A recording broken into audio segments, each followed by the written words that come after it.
అస్సలామలైకుం వరహ్మతుల్లాహి వబరకాతుహు ఔజ్ బిల్లాహి మినషైత్వానిర్ రజీం బిస్మిల్లాహిర్ రహమానిర్ రహీం. సూరా 43 అజ్-జుఖ్రుఫ్ 1-40 ఆయాతులు. అజ్-జుఖ్రుఫ్ అనగా బంగారు ఆభరణాలు. పరిచయం.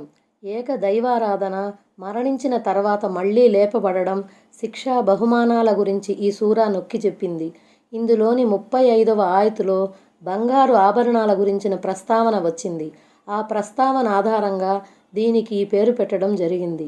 ప్రాపంచిక జీవితం తాత్కాలికమైనదని, మున్నాళ్ళ ముచ్చటని, ఇక్కడి బంగారు ఆభరణాలు శాశ్వతమైనవి కావని బోధించింది.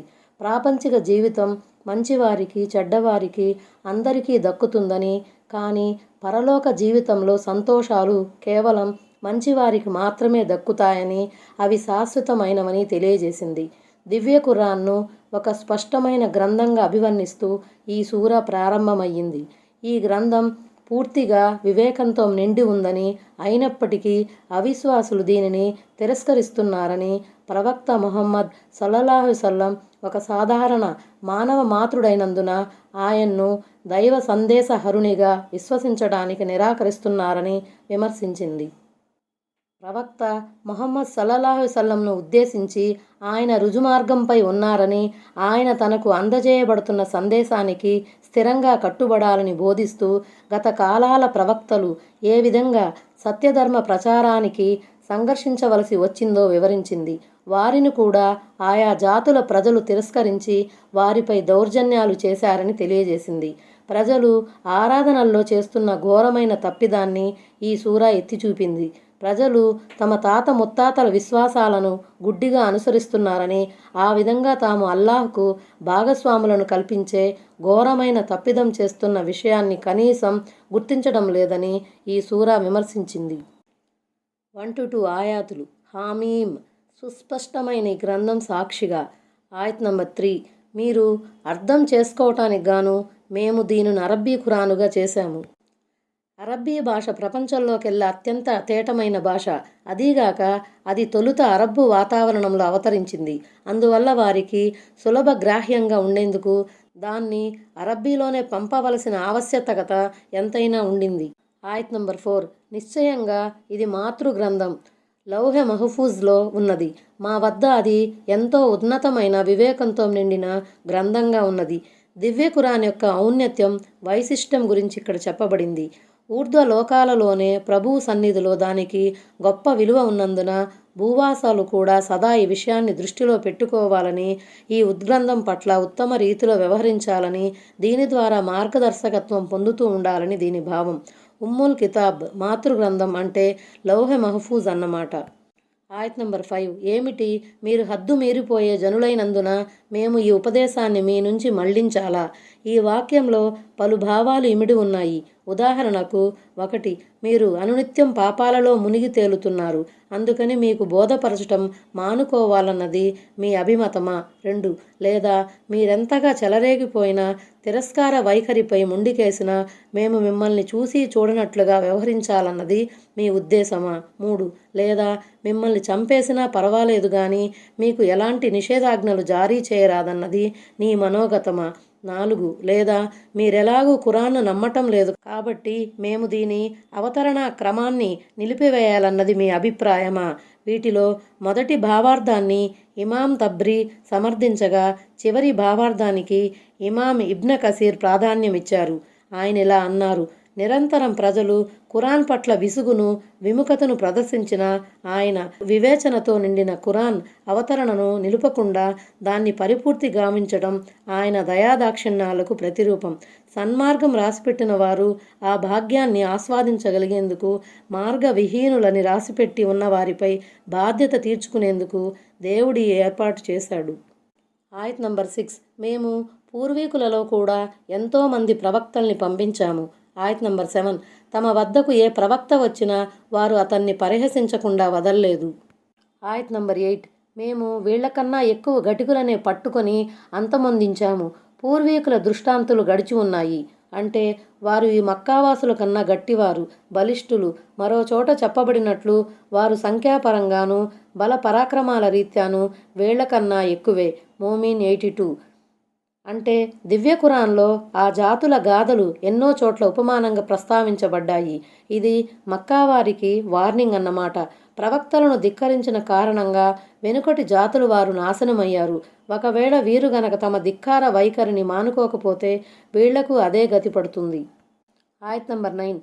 భూమ్యాకాశాలను సృష్టించినదెవరు అని నువ్వు గనక వారిని ప్రశ్నిస్తే సర్వశక్తుడు సర్వజ్ఞాని అయినవాడ అల్లాహే సృష్టించాడని వారు తప్పకుండా సమాధానమిస్తారు.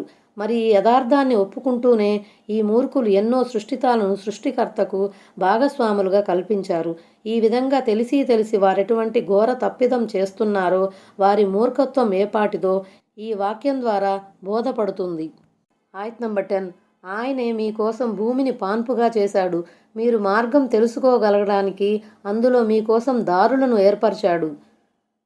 ఆ పాన్పు భలే స్థిరమైనది.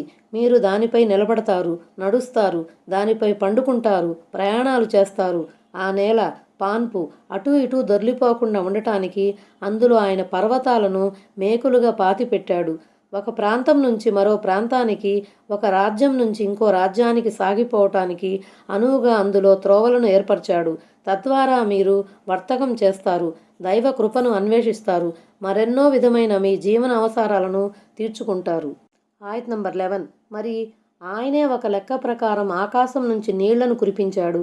ఆ విధంగా మేము దాంతో ఆ నీటితో సచ్చిన సీమను బ్రతికించాము. మీరు సమాధుల నుండి అలాగే వెలికి తీయబడతారు. మీ అవసరాలకు అనుగుణంగా ఆయన వర్షం కురిపిస్తున్నాడు. దానికన్నా తక్కువ వర్షం పడితే అది మీ కొరకు ప్రయోజనకరం కాజాలదు. మరీ ఎక్కువ వర్షం కురిపిస్తే మీ పంటలు మునిగిపోతాయి, మీ బ్రతుకు దుర్భరమైపోతుంది. ఏ విధంగానైతే దేవుడు వర్షపు నీటి ద్వారా మాతృభూమిని పులకింపజేస్తున్నాడో అదేవిధంగా ఆయన మిమ్మల్ని ప్రళయ దినాన సమాధుల నుంచి బ్రతికించి లేపుతాడు. ఆయత్ నంబర్ 12. ఆయన వస్తువులన్నింటికీ జతలను సృష్టించాడు. మరి మీకోసం ఓడలను, పశువులను కూడా చేశాడు. వాటిపై మీరు ఎక్కిపోతుంటారు.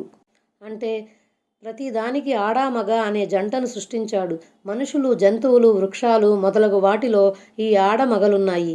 మరి కొంతమంది విద్వాంసుల ప్రకారం ఇక్కడ జతలంటే పరస్పర వ్యతిరేక వస్తువులు. ఉదాహరణకు చీకటి, వెలుతురు, ఆరోగ్యం, అనారోగ్యం, న్యాయం, అన్యాయం, మేలు, కీడు, విశ్వాసం, అవిశ్వాసం, సులభం, కఠినం ఇత్యాదివి. మరికొందరు అభిప్రాయం ప్రకారం రకాలు అన్న అర్థంలో ఈ పదం వాడబడింది. ఏది ఏమైనా వీటన్నింటికీ కర్త ఒక్కడే, ఆయనే అల్లాహ్. ఆయత్ నంబర్ 13. మీరు వాటి వీపులపై ఎక్కి ఆ తరువాత వాటి మీద సర్దుకుని కూర్చున్నప్పుడు మీ ప్రభువు అనుగ్రహాన్ని స్మరిస్తారని ఇదంతా చేశాము. మీరిలా పలకండి, దీనిని మాకు వశపరిచినవాడు పరమ పవిత్రుడు, లేకపోతే దీనిని వశపరుచుకోవటం మా వల్ల అయ్యే పని కాదు. అంటే ఆ వాహనాలపై ఎక్కినప్పుడు లేక వాటి వీపులపై స్థిరంగా కూర్చున్నప్పుడు. నువ్వే గనక ఈ పశువులను, వాహనాలను మా అదుపాజ్ఞలలో ఉంచకపోతే మా అంతట మేముగా వీటిని లొంగదీసుకోలేకపోయేవాళ్ళం. మా ఉద్దేశాలకు అనుగుణంగా వీటిని ఉపయోగించుకోలేకపోయేవాళ్ళం. ఆయత్ నంబర్ 14. నిశ్చయంగా మేము ఎట్టకేలకు మా ప్రభువు వద్దకు మరలిపోవలసిన వారమే. దైవ ప్రవక్త సల్లల్లాహు సల్లం వాహనం ఎక్కినప్పుడు 3 సార్లు అల్లాహు అక్బర్ అని పలికి ఆ తరువాత సుబానల్లజీ సక్కర లనా హాజా వమాకున్నా లహు ముక్రినీన్ వ ఇన్నా ఇలా రబ్బినా లమున్ కలిబూన్ అనే ఆయతును పఠించేవారు. తరువాత క్షేమాన్ని కోరుతూ దువా చేసేవారు. దువా పుస్తకాలలో ఇవి ఉన్నాయి. ఆయత్ నంబర్ 15. ఇంకా వీళ్ళు అల్లాహ్ దాసులలో కొందరిని ఆయన భాగంగా చేశారు. నిజంగా మానవుడు చాలా స్పష్టంగా కృతజ్ఞతకు పాల్పడతాడు. ఇక్కడ దాసులు, ఇబాద్ అంటే దైవదూతలని భావం, భాగం అంటే దేవుని కుమార్తెలు. బహుదైవారాధకులు దైవదూతలను దేవుని కుమార్తెలుగా ఖరారు చేసి వారిని పూజించేవారు. ఆ విధంగా వాళ్ళు దేవునిచే సృష్టించబడిన వారిని దేవుని భాగంగా నమ్మేవారు. యథార్థానికి దేవుడు ఇలాంటి వాటన్నింటికీ అతీతుడు, పవిత్రుడు. మరికొంతమంది వ్యాఖ్యాతల ప్రకారం ఇక్కడ దేవుని భాగం అంటే మొక్కుబడులు చెల్లించుకునేందుకు ముష్రిక్కులు ప్రత్యేకించే బలి పశువులు. వారు ఒక భాగాన్ని అల్లాహ్ పేరు మీద, ఇంకొక భాగాన్ని దేవతల పేరు మీద వేర్వేరుగా కేటాయించేవారు. దీని గురించిన ప్రస్తావన అల్ అన్ఆమ్ సూరా 136వ ఆయతులో ఉంది. ఆయత్ నంబర్ 16. ఏమిటి, అల్లాహ్ తాను సృష్టించిన వారిలో నుంచి కూతుళ్లను తన కోసం కేటాయించుకొని మీకేమో కొడుకులను అనుగ్రహించాడా? ముష్రిక్కుల అజ్ఞానానికి, అపసవ్యమైన పంపకానికి ఇదొక మచ్చు తునకగా పేర్కొనబడింది. ఓ ముష్రిక్కులారా, మీరు దైవానికి ఆపాదించిన ఏ సంతానాన్ని ఆపాదించారు? ఆడ సంతానాన్ని ఆపాదిస్తారా? మీరు ఇష్టపడిన ఆడపిల్లల్ని దేవుని వాటా క్రింద చేర్చి మీకోసమేమో మగపిల్లలను కోరుకుంటారా అని దేవుడు ప్రశ్నిస్తున్నాడు. ఆయత్ నంబర్ 17. మరి వారిలో ఎవరికైనా కరుణామయుడైన అల్లాహకు అతను అంటగట్టిన ఉపమానం అతనికే కలిగిందనే శుభవార్తను అందజేస్తే అతని ముఖంపై చీకటి ఆవరిస్తుంది. ఆపై అతను దుఃఖించసాగుతాడు. ఆయత్ నంబర్ 18. ఏమిటి?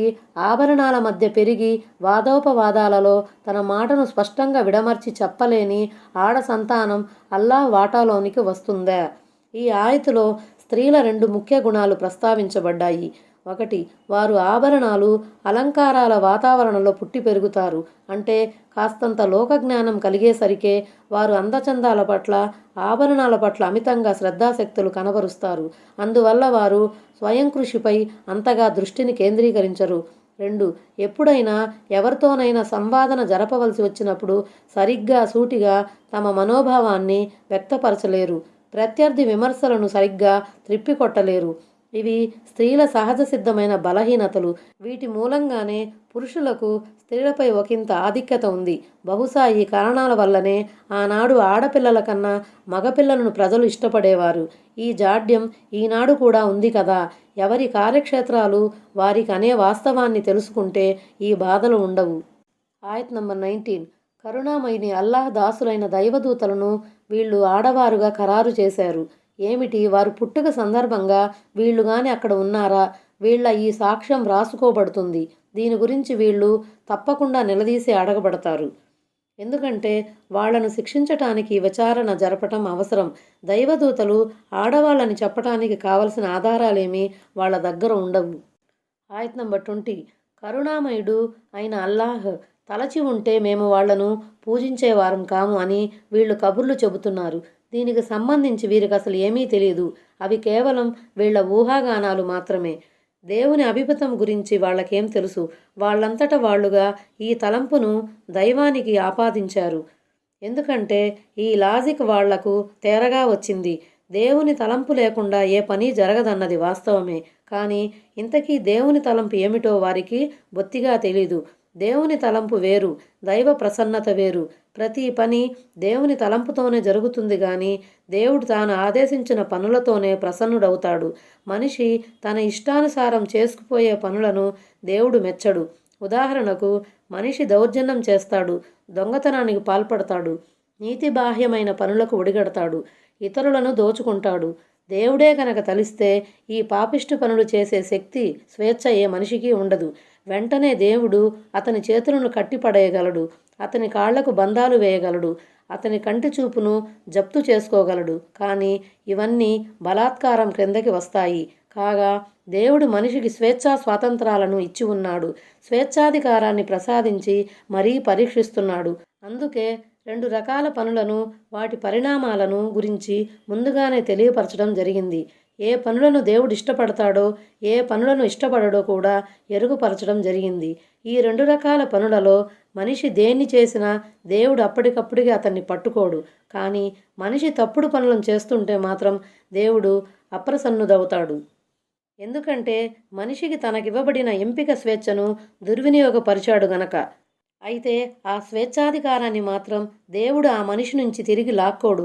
కాకపోతే అధికార దుర్వినియోగానికి పాల్పడినందుకు పునరుద్ధాన దినాన అతన్ని శిక్షించి తీరుతాడు. ఆయత్ నంబర్ 21. ఏమిటి? దీనికి మునుపు మేము వారికి ఏదైనా వేరే గ్రంథం ఇచ్చి ఉన్నామా? దాన్ని గాని వారు గట్టిగా పట్టుకుని ఉన్నారా? అంటే దివ్య ఖురాన్కు పూర్వం దైవేతరులను పూజించమని చెప్పే గ్రంథం ఏదైనా మేము వారికి ఇచ్చి ఉన్నామా? లేదు కదా. తమ తాత ముత్తాతల పోకడలను ఘనకార్యాలుగా తలపోసి వాటిని గుడ్డిగా అనుసరించడం ఒక్కటే వాళ్ళకు తెలుసు. అంతకుమించి వాళ్ళ వద్ద ఏ ఆధారమూ లేదు. ఆయత్ నంబర్ 22. అది కాదు, మా తాత ముత్తాతలు ఒకానొక పద్ధతిపై ఉండటం మేము చూశాము. మేము వాళ్ళ అడుగు జాడలలోనే నడుచుకొని సన్మార్గం పొందాము అని వారు బుకాయిస్తారు. ఆయత్ నంబర్ 23. ఇలాగే నీకు మునుపు మేము ఏ బస్తీలో హెచ్చరించే వాణ్ణి పంపినా అక్కడి శ్రీమంతులు కూడా మేము మా తాత ముత్తాతలను ఒక పద్ధతిపై ఉండటం చూశాము, మేము కూడా వారి పాద చిహ్నాలలోనే నడుస్తామని చెప్పేవారు.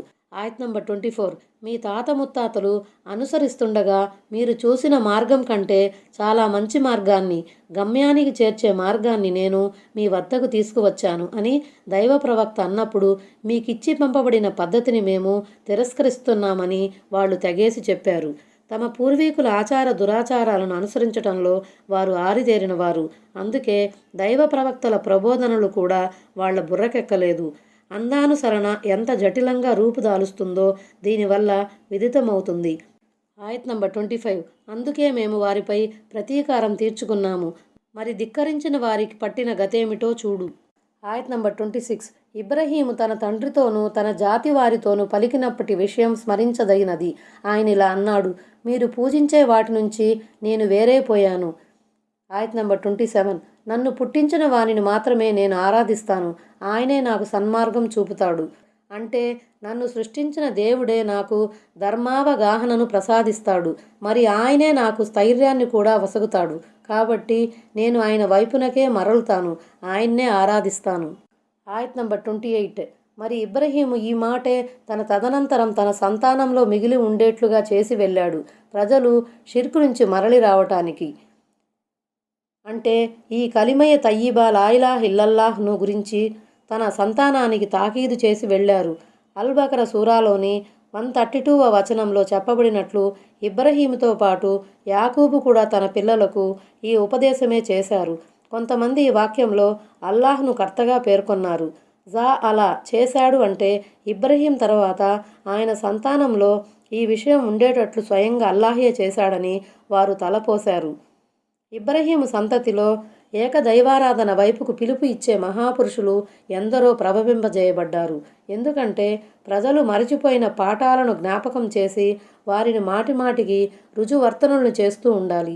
చివరికి మక్కావాసులను కూడా వారు చేస్తున్న షిర్కు నుంచి ఇబ్రహీము విధానం వైపునకు మరల్చటానికి దేవుడు వారి మధ్య తన అంతిమ ప్రవక్త ముహమ్మద్ సల్లల్లాహు అలైహి వసల్లంను పంపాడు. ఆయత్ నంబర్ 29. పైగా నేను వారికి వారి పితామహులకు జీవన సామగ్రిని విరివిగా ప్రసాదించాను. చివరికి వారి వద్దకు సత్యం వచ్చేసింది. అన్నింటినీ విడమర్చి చెప్పే ప్రవక్త కూడా వచ్చేశాడు. ఇక్కడ నుంచి దేవుడు మళ్ళీ తన వరప్రసాదాలను ప్రస్తావిస్తున్నాడు. తన అనుగ్రహాల తరువాత దేవుడు వారిని వెంటనే శిక్షించలేదు, వారికి తగినంత గడువునిచ్చాడు. కానీ వారు దారికి రాలేదు సరికదా, మాయమాటలకు మోసపోయారు, మనోవాంఛలకు దాసులయ్యారు. ఇక్కడ సత్యం అంటే ఖురాన్ అని, ప్రవక్త అంటే అంతిమ దైవ ప్రవక్త ముహమ్మద్ సల్లల్లాహు అలైహి వసల్లం అని భావం. ముబీన్ అంటే విషయాన్ని స్పష్టంగా వివరించి చెప్పటం. ఇది ప్రవక్త గుణం. ముహమ్మద్ సల్లల్లాహు అలైహి వసల్లం యొక్క దైవ దౌత్యం రిసాలత్ విస్పష్టమైనది. అందులో ఎలాంటి దాపరికాలకు తావు లేదన్నది కూడా దాని భావం కావచ్చు. ఆయత్ నంబర్ 30. తీరా సత్యం వచ్చేశాక ఇదొక ఇంద్రజాలం, దీన్ని మేము త్రోసిపుచ్చుతున్నామని వారు చెప్పేశారు. అంటే వారు ఖురాన్ను జాల విద్యగా ప్రకటించి దాన్ని తిరస్కరించారు. రానున్న ఆయతులలో అంతిమ దైవ ప్రవక్త సల్లల్లాహు అలైహి వసల్లంను అవమానపరిచే చేష్టల ప్రస్తావన వచ్చింది. ఆయత్ నంబర్ 31. అవును, ఈ ఖురాన్ను ఈ 2 ప్రసిద్ధ నగరాలలో ఉండే ఎవరో ఒక ప్రముఖునిపై ఎందుకు అవతరింపజేయబడలేదు అని వారు అనసాగారు. 2 ప్రసిద్ధ నగరాలంటే మక్కా, తాయిఫ్ నగరాలని వారి ఉద్దేశం. ఇంతకీ ఆ 2 నగరాలలోని సదరు ప్రముఖులు, పెద్ద మనుషులు ఎవరు? చాలామంది ఖురాన్ వ్యాఖ్యాతల ప్రకారం మక్కాకు చెందిన వలీద్ బిన్ ముగైరా, తాయిఫ్కు చెందిన ఉర్వ బిన్ మసూద్ సక్ఫీలే ఆ 2 పెద్ద మనుషులు. కొంతమంది వ్యాఖ్యాతలు ఇతర పేర్లు కూడా పేర్కొన్నారు. మొత్తానికి దీని భావం ఏమిటంటే సమాజంలో పేరు మోసిన వారు, శ్రీమంతులు, జాతికి నాయకత్వం వహించగల సత్తా ఉన్నవారికి ఈ ప్రవక్త పదవి లభించాల్సింది. ఖురాన్ గనక అవతరిస్తే ఈ గొప్పవారిపై అవతరించాల్సింది. సిరి సంపదలు కానీ రాజ్యాధికారం కానీ లేని ముహమ్మద్ సల్లల్లాహు అలైహి వసల్లంపై ఖురాన్ అవతరించడం ఏమిటి అని వారు మీమాంసలో పడిపోయారు. ఆయత్ నంబర్ 32. ఏమిటి, వారు నీ ప్రభువు కారుణ్యాన్ని పంచుతున్నారా? యథార్థానికి మేమే వారి ప్రాపంచిక జీవితంలో వారి ఉపాధిని వారి మధ్య పంచిపెట్టాము. కొందరు మరికొందరిని లోబరిచి ఉంచేందుకు గాను అంతస్తుల రీత్యా కొందరికి మరికొందరిపై ఆధిక్యతను వసగాము. వారు ప్రోగు చేస్తూ పోయేదానికన్నా నీ ప్రభువు కారుణ్యం ఎంతో మేలైనది సుమా. ఇక్కడ కారుణ్యం, రెహమత్ అనే పదం దైవానుగ్రహం అన్న భావంలో ఉంది. ఇక్కడ అన్నింటికన్నా మహదానుగ్రహం దైవ దౌత్యం. ఆ అనుగ్రహం ఎవరికి లభించాలో నిర్ణయించాల్సింది వారు కాదు, మేము అని దేవుడు చెబుతున్నాడు. ప్రవక్త పదవికి తగిన వారెవరో తగని వారెవరో దైవానికే తెలుసు. ఆయన మానవ కోటిలో అత్యుత్తమ గుణగణాలు కలవారినే ప్రవక్త పదవి కోసం ఎన్నుకుంటాడు. అంతేగాని ప్రజాభిప్రాయాన్ని పరిగణనలో ఉంచుకొని ఈ నిర్ణయం గైకొనబడదు. సిరి సంపదలలో, పదవులలో, తెలివితేటల్లో మేము మనుషుల మధ్య ఉంచిన తేడాల వెనుక ఓ పరమార్థం ఉంది. ఒకరింకొకరి చేత పని చేయించుకోవటానికి, పరస్పర లావాదేవీలు జరపటానికి ఈ వ్యత్యాసాలు ఉండటం అనివార్యం. దేవుని ఈ యుక్తి మూలంగానే ఈ విశ్వ వ్యవస్థ సాఫీగా నడుస్తూ ఉంది. అలా కాకుండా ఆస్తిపాస్తుల రీత్యా, అంతస్తుల దృష్ట్యా, తెలివితేటల రీత్యా అందరూ సరి సమానంగా ఉంటే ఎవడూ ఇంకొకడి మాట వినడు, ఎవడూ ఇతరులు చెప్పిన పని చేయడు, తమ స్థాయికి తగని పని చేయడానికి అసలు అంగీకరించరు. విశ్వప్రభువు ఒక నిర్ణీత పద్ధతి ప్రకారం ఈ వ్యత్యాసాన్ని ఉంచబట్టే మానవ సముదాయాల మధ్య అణుకువ అలరారుతున్నది. తమ అక్కరల నిమిత్తం వండొకరిపై ఆధారపడుతూ సహజీవనం సాగిస్తున్నారు. లేకపోతే బ్రతుకు దుర్భరమైపోతుంది. ఒక మనిషి కోట్లకు పడగలెత్తినప్పటికీ సమాజంలోని ఇతర వ్యక్తులపై ఆధారపడకుండా బ్రతకలేడు. అంటే సజ్జనుల కోసం దేవుడు పరలోకంలో సిద్ధపరిచిన సుఖ సౌఖ్యాలన్నమాట. ఆయత్ నంబర్ 33. మానవులంతా ఒకే వర్గంగా తయారవుతారనే మాటే గనుక లేకుంటే కరుణామయుని పట్ల తిరస్కార వైఖరిని అవలంబించే వారి ఇళ్ల పైకప్పులను, వారు ఎక్కే మెట్లను కూడా మేము వెండితో చేసి ఉండేవారం. అంటే ప్రాపంచిక సిరి సంపదల పట్ల గల మోజుతో వారు అహోరాత్రులు సంపదను సేకరించడంలోనే మునిగిపోతారు. దైవ ప్రసన్నతను, పరలోకాన్ని బొత్తిగా మరచిపోతారు. ఆయత్ నంబర్ 34. వారి ఇళ్ల తలుపులను, వారు దిండ్లకు ఆనుకుని కూర్చునే పీఠాలను కూడా వెండితో చేసి ఉండేవారము. ఆయత్ నంబర్ 35. బంగారు వస్తువులుగా కూడా చేసి ఉండేవారం. ఇదంతా ఐహిక జీవితపు లాభం మాత్రమే. పరలోకం మాత్రం నీ ప్రభువు దగ్గర కేవలం భయభక్తులు గలవారికే లభిస్తుంది. అంటే కొన్నింటిని బంగారంగా, మరి కొన్నింటిని వెండిగా చేసేవారం.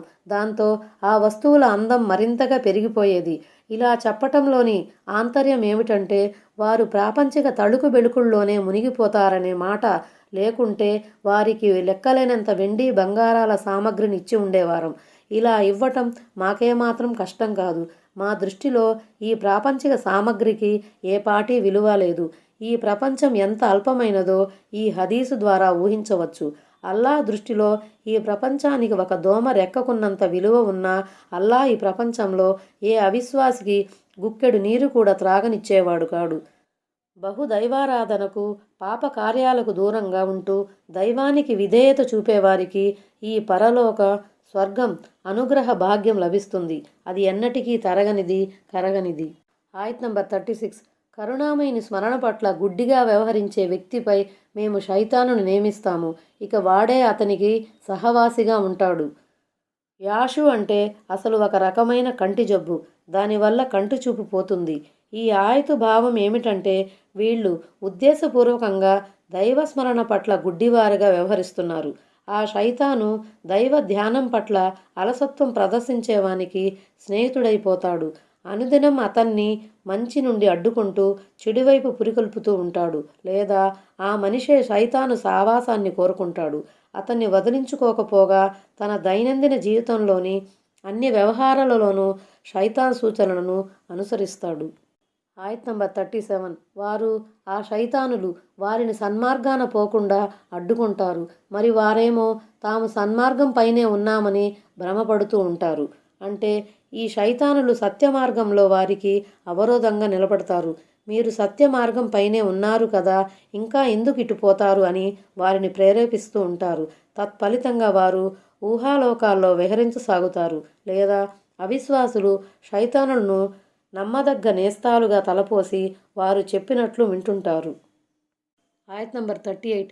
ఆఖరికి అతను మా వద్దకు వచ్చినప్పుడు, నీకు నాకు మధ్య తూర్పు పడమరలకు మధ్య ఉన్నంత దూరం ఉండి ఉంటే ఎంత బాగుండేది, నువ్వు మహా చెడ్డ సావాసివి అని తన వెంటనున్న శైతానుతో అంటాడు. ఓ శైతాన్, ఎంత ద్రోహానికి పాల్పడ్డావయ్యా, నువ్వు చాలా చెడ్డ సావాసివి అనిపించుకున్నావు అని తీర్పు దినాన ఆ వ్యక్తి అంటాడు. కానీ ఆనాడు తప్పును ఒప్పుకోవటం వల్ల అతనికి ఒరిగేదేమీ ఉండదు. మూలంలో మష్రికైన్ 2 తూర్పులు అని వచ్చింది. వాస్తవానికి 2 తూర్పులు అనేవి ఉండవు. తూర్పు పడమరలు అని దాని భావం. ఆయత్ నంబర్ 39. మీరు దుర్మార్గులని తేలిపోయినప్పుడు ఈరోజు మీరంతా నరకయాతనలో భాగస్థులై ఉండటం మీకెలాంటి లబ్ధిని చేకూర్చదు. ఆయత్ నంబర్ 40. ఓ ప్రవక్త, మరి నువ్వు చెవిటి వారికి వినిపించగలవా? అందులకు గాని స్పష్టమైన మార్గభ్రష్టతకు లోనై ఉన్నవారికి గాని సన్మార్గం చూపగలవా?